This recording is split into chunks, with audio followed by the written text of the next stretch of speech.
তুই কি ভাবছিস আমার কথা মনে পড়বে না?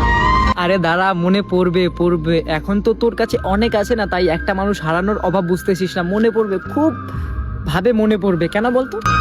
কারণ হয়তো কিছু মেয়েকে খারাপ লাগবে, তবে তবে এটা বাস্তব যে যখন একটা মেয়ে সোশ্যাল মিডিয়া আসে, যখন সে একটা মেয়ে দেখতে সুন্দর হয়, তখন তার পিছনে হাজারো ছেলে ঘোরে, তখন তাকে হাজারো ছেলে মেসেজ করার মতো। কারণ তখন যদি তার লাইফে একটা ভালোবাসার মানুষ থাকে না, বেশিরভাগে সেই মানুষটার কিন্তু সে গুরুত্ব বোঝে না। যদি ছোটোখাটো একটা ঝামেলা হলো, মনে করো যে হ্যাঁ তুমি তোমার মতো, আমি আমার মতো, তুমি আমাকে ভুলে যাও, মানে আমার পরিবার মানছে না, তুমি তোমার মতো করে থাকো, বাস তোমার মতো আমার অনেক আছে, হয়তো অনেক আছে, কিন্তু ওই একটার মতো ভালোবাসার মতো না মানুষ খুব কম আছে।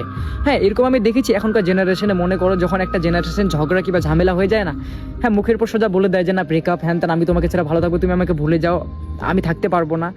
কিন্তু বাস্তবে যখন রিলেশনটা শুরু হয়, যখন বলে যে আমি তোমার পাশে থাকবো, আমি তোমাকে ভালোবাসি, তোমাকে ছাড়া থাকতে পারবো না, সেই ইমোশন, সেই বাবা মায়ের দিব্যি, সেই কত কিছু, এখন যখন একটা রিলেশন শুরু হয় তখন কিন্তু বাবা মায়ের দিব্যি ওখানে দেওয়া হয়, এবং কি সেখানে ভগবানের দিব্যি দেওয়া হয়, যে যেরকম পারে সেই সেরকম কিন্তু দিব্যি কসম সব কিছু দেয়।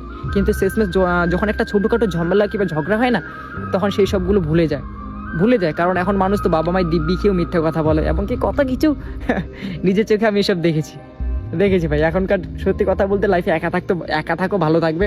এখনকার জেনারেশনে কোনো শান্তি নেই। তুমি কি ভাবছো যে এখনকার একটা জেনারেশনে যাবে, তুমি তোমার মানসিকতা শান্তি খুঁজে পাবে? কখনোই না। লাইফের ডিপ্রেশন, কষ্ট, এক আকাশ পরিমাণ দুঃখ, এছাড়া কিছুই পাবে না। এবং কি তুমি তোমার নিজের লাইফটা নিজে শেষ করবে, তাছাড়া আর কিছুই না।